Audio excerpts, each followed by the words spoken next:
is that people get to meet then and look back to what has been. So right now is when you get to hear awards and recognitions that you actually didn't know that they actually existed. So look at business. Since we're also just about to close business for the year, let's then chat back. I want to introduce you to an award that is called the International Peace Award. Indeed, it does recognize whatever it is that I've talked about there. Individuals who are charting ways for peace in your society. Yes, of course, we've got to talk about that now.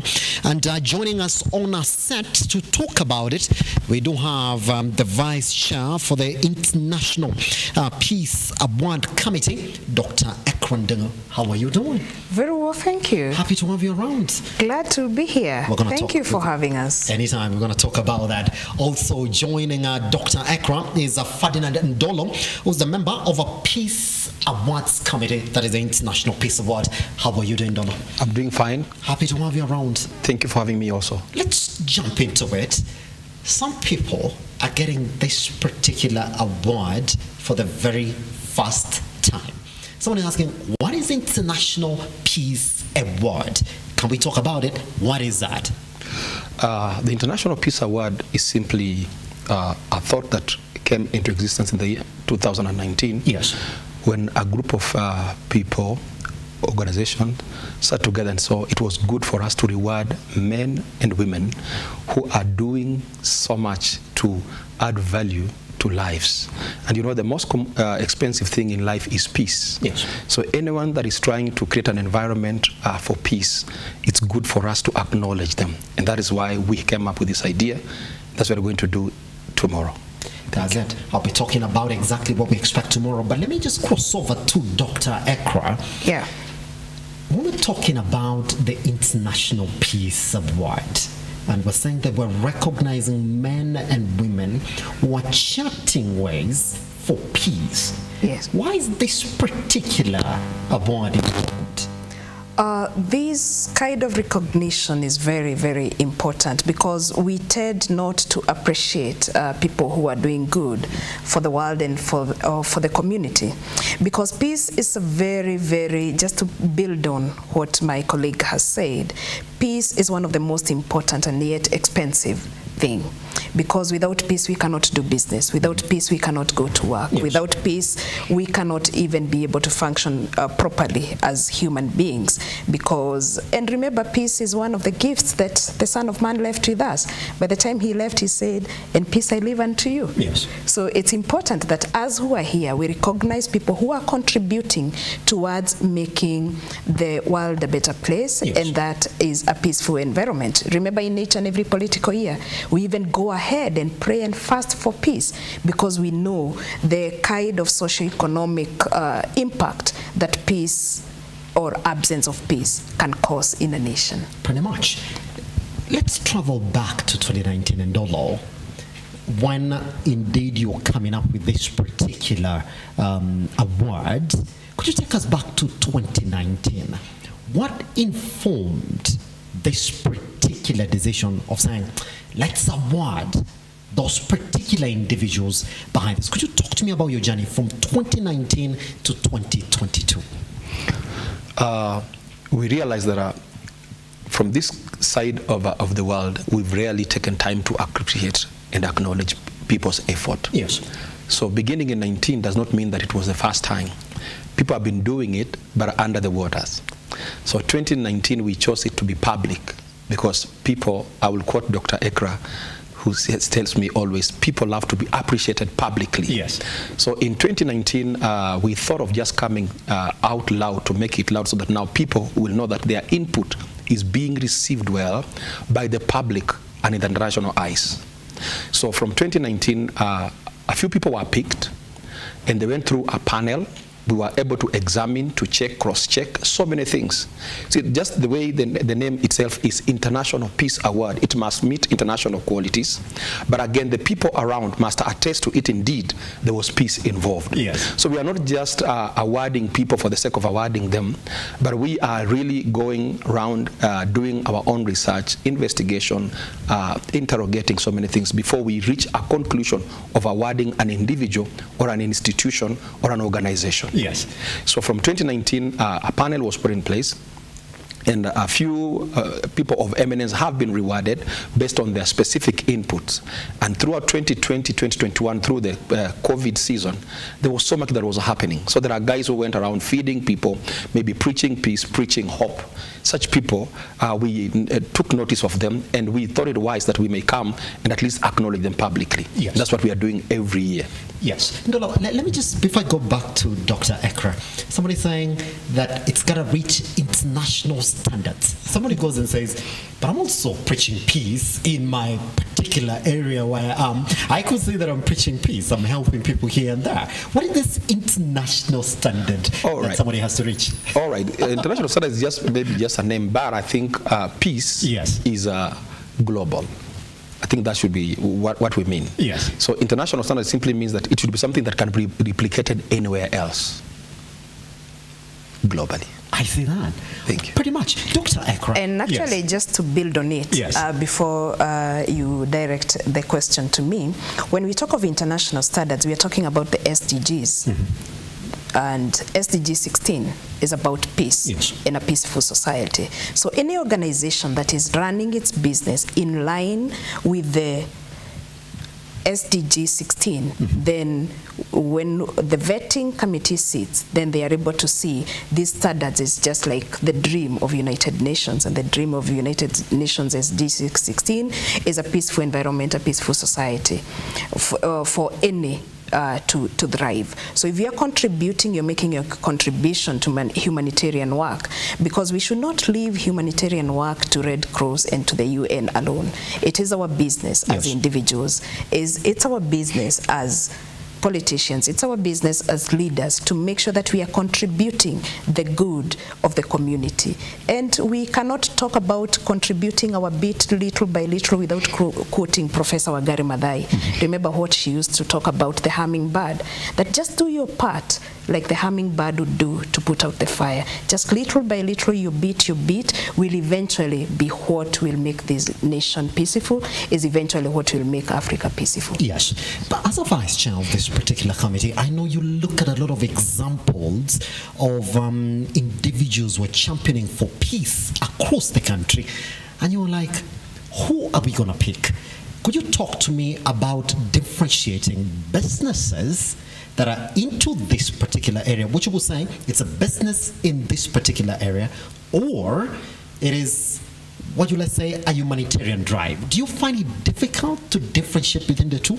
Because we do know that majority of the businesses across the country right now, they're saying the most successful are the ones that are trying to solve social issues within society, which essentially is going to be around peace, isn't it? Does it become a challenge?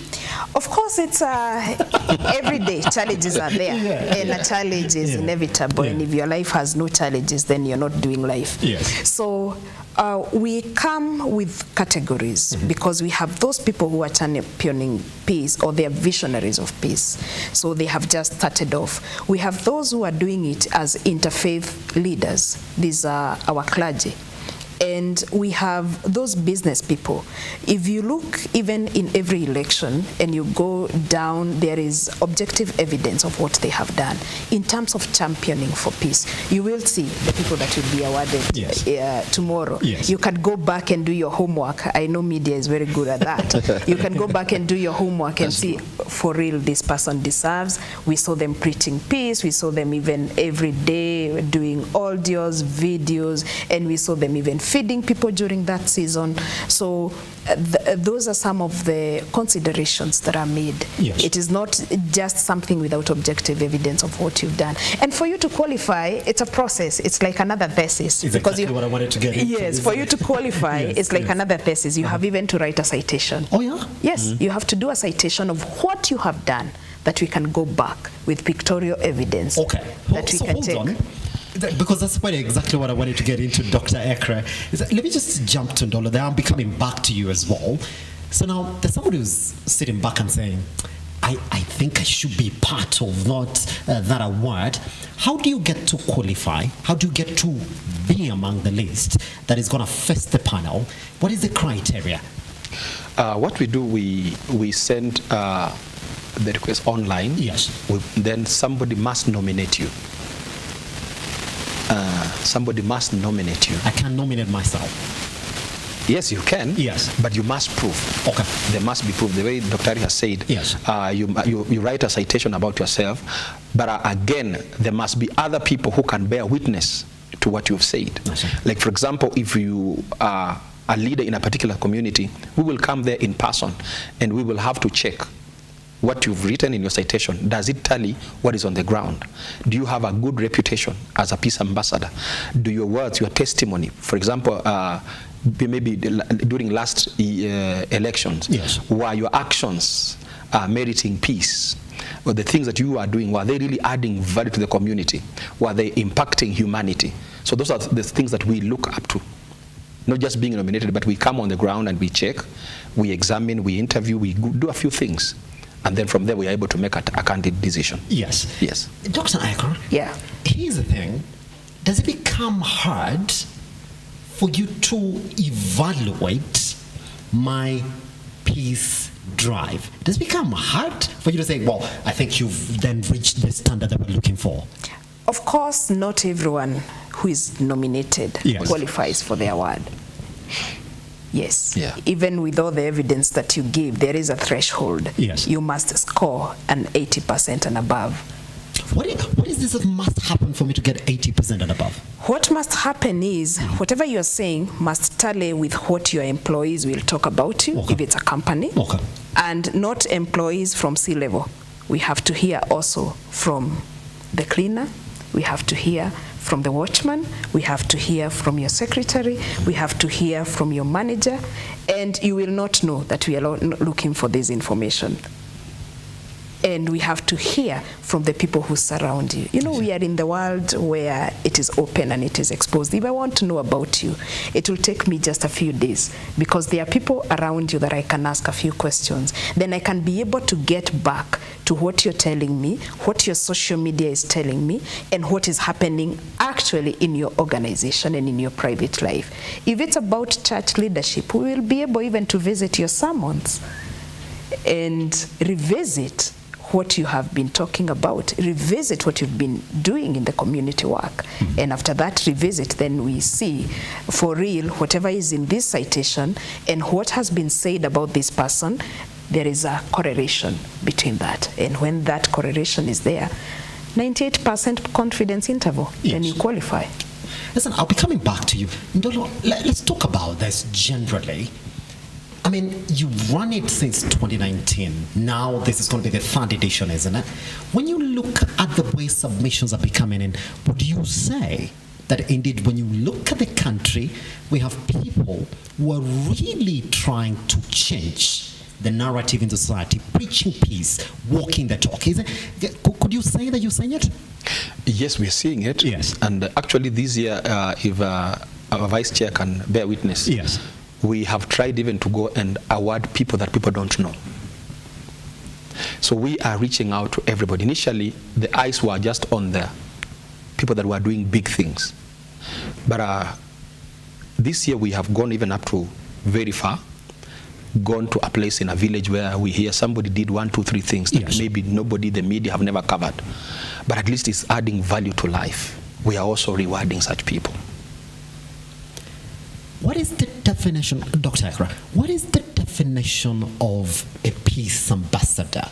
Is it in the bigger sense, or is it going to be directly around peace? The definition of a peace ambassador yes. has to come with the pillars that surround peace being present. Yes. Remember, there is an adage that says that peace is not the absence of war, and that is not the adage that we use to define that. So this is someone even who does reconciliation when there are conflicts even in communities. That's a peace ambassador. Yes. This is someone who speaks sense to people when there is temperatures and tells people, hey man, look here, it's about us, it's not about them. So let's tone down our appetite for fighting for so and so, or for fighting for this and this. Let us concentrate on what can build us. This is someone who is making sure that people are well fed, like the people who distribute food, because when people are hungry, they are aggressive. It is true, it is definite that when people their stomachs are not full, they are aggressive. So someone who is making effort to make people are well fed, they are well clothed, they are contributing to Mother Teresa's dream of peace. And those are some of the considerations that we make. Pretty much. Now, maybe if I just add, there are 4 pillars that maybe we consider. Number 1 is humanity. Number 2, humanity. Number 2 is neutrality. Number 3, impartiality. Number 4, independence. So you are not coerced.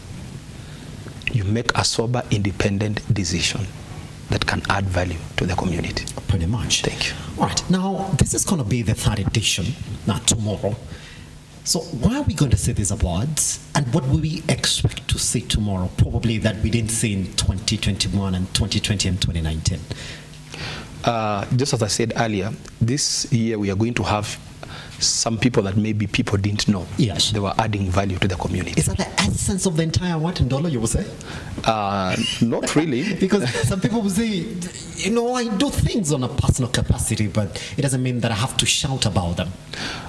Okay, the truth is that we can't reward everybody. Yes. That's the truth. Yes. But the few that we have been able to sample out, they are the ones that we will present tomorrow.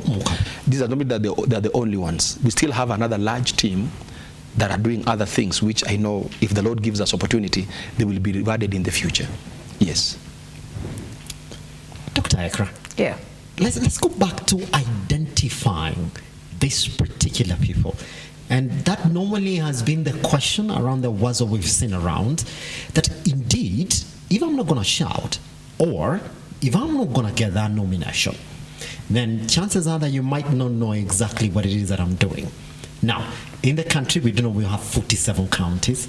And in these areas then, you really have to go out of your way if you want to award that person who we as the media have not covered, or those people have not been coerced to actually get into this peace drive that we're talking about. What have you done to identify these people, just to bring them on board and say, this one deserves an award? We unearthed you from a place where you're hiding. Because what we do know, majority of the people who are into these things, they don't shout. They might not want to even come for their award. Of course, yes. There are several even who believe they should live like Joseph. They need not to be known. Yes. But what I usually tell people is that you can't light a lamp and then you cover it. It is important, because once you're doing something good, you become a role model for other people to learn from. Yes. You can imagine if Professor Wangari Maathai covered what she was doing, today we would not be quoting her as a Nobel Peace Prize winner. Today we would not be referencing her because we would not have known. Yes. So it is important when we are doing something and something good, we put it out there, because we are changing the narrative of our generation. There is a lot of vices with this generation. Everybody is bashing this generation. Nobody is doing, nobody is doing, nobody is going. It's good that we can have a bit of positivity, that at least there is somebody in Makueni who is doing this and nobody knew about them. There is somebody from Nakuru County who has been feeding widows who have been doing this and nobody knew about them. And this is not Red Cross, yes. This is not a big organization that is known. This is just an individual who have just chosen to do humanitarian work for no pay and for no cameras. Let's talk about the panel. Just to make sure then that you have people who are going to identify what it is that these individuals are doing in this drive. That panel is got to be, I would say, quite inclusive. Could you talk to me about what the vetting process is like and what informs who goes into the panel that picks the winners? Number one, they must all have met the threshold. Yes. They must be people of a good reputation, because you can't be a judge if you are not of a good reputation. So yes. They need to be people of character. They must also be leaders in their own rights. Okay. People that have also made some achievements in life, because you see, you can't be on a panel that you are expecting others to perform, yet you are not a performer yourself. So there are several other things that look into, maybe even academic credentials also, but also community impact. So in the panel we have like her, she has 2 caps. The business aspect, but she's also a leader of our organization. I'm also a leader in our church. There are also other panelists with other qualifications. So the College Peace Award searched, and then people were brought on board based on qualifications. Yes. Yes. Pretty much. And actually, just to build on it, yes. Now I get my 2 seconds of fame.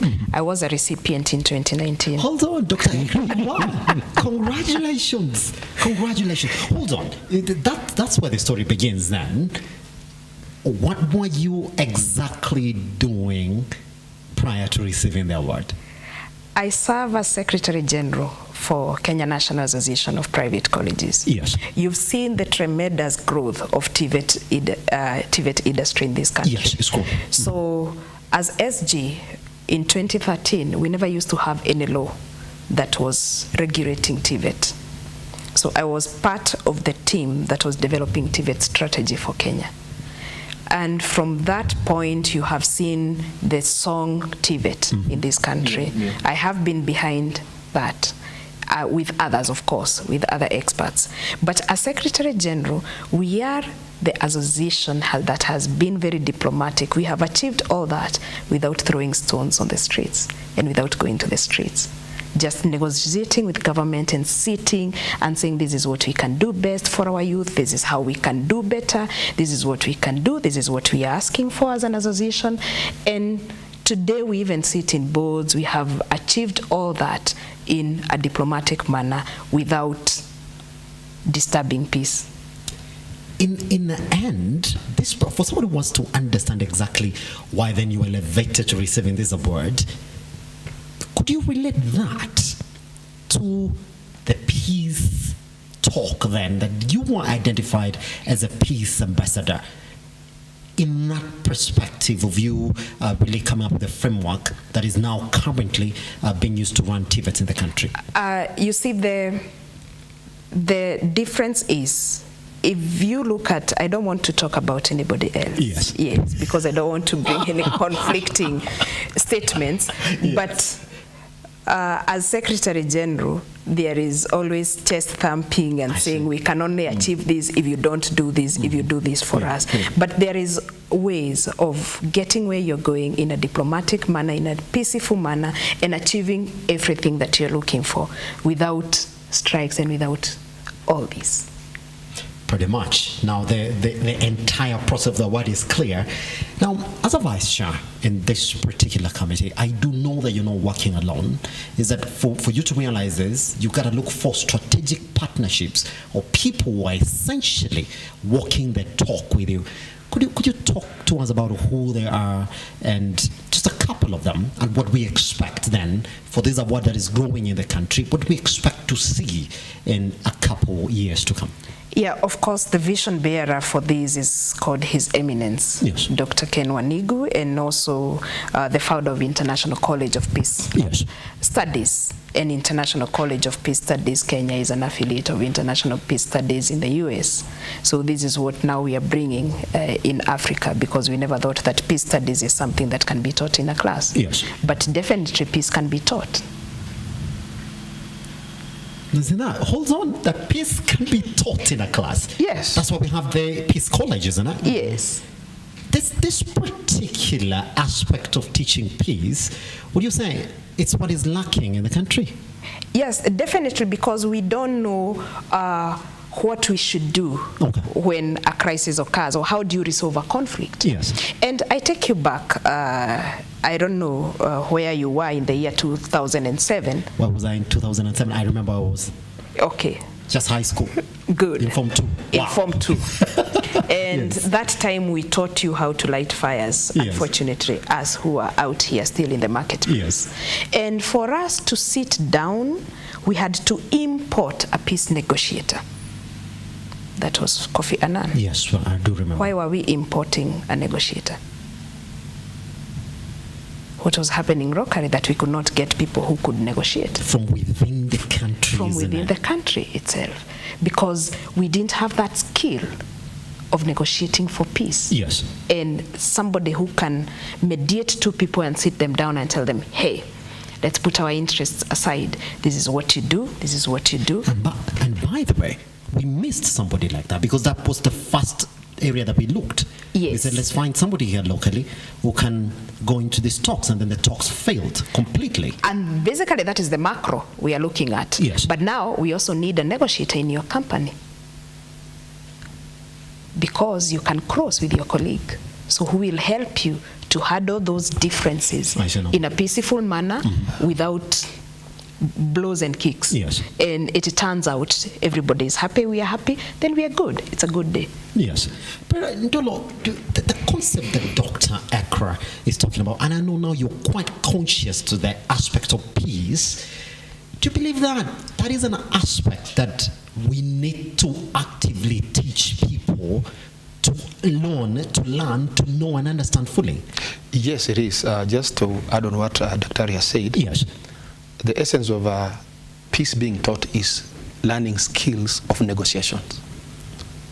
And then another thing is about having the adequate knowledge, but the other thing is knowing the timing.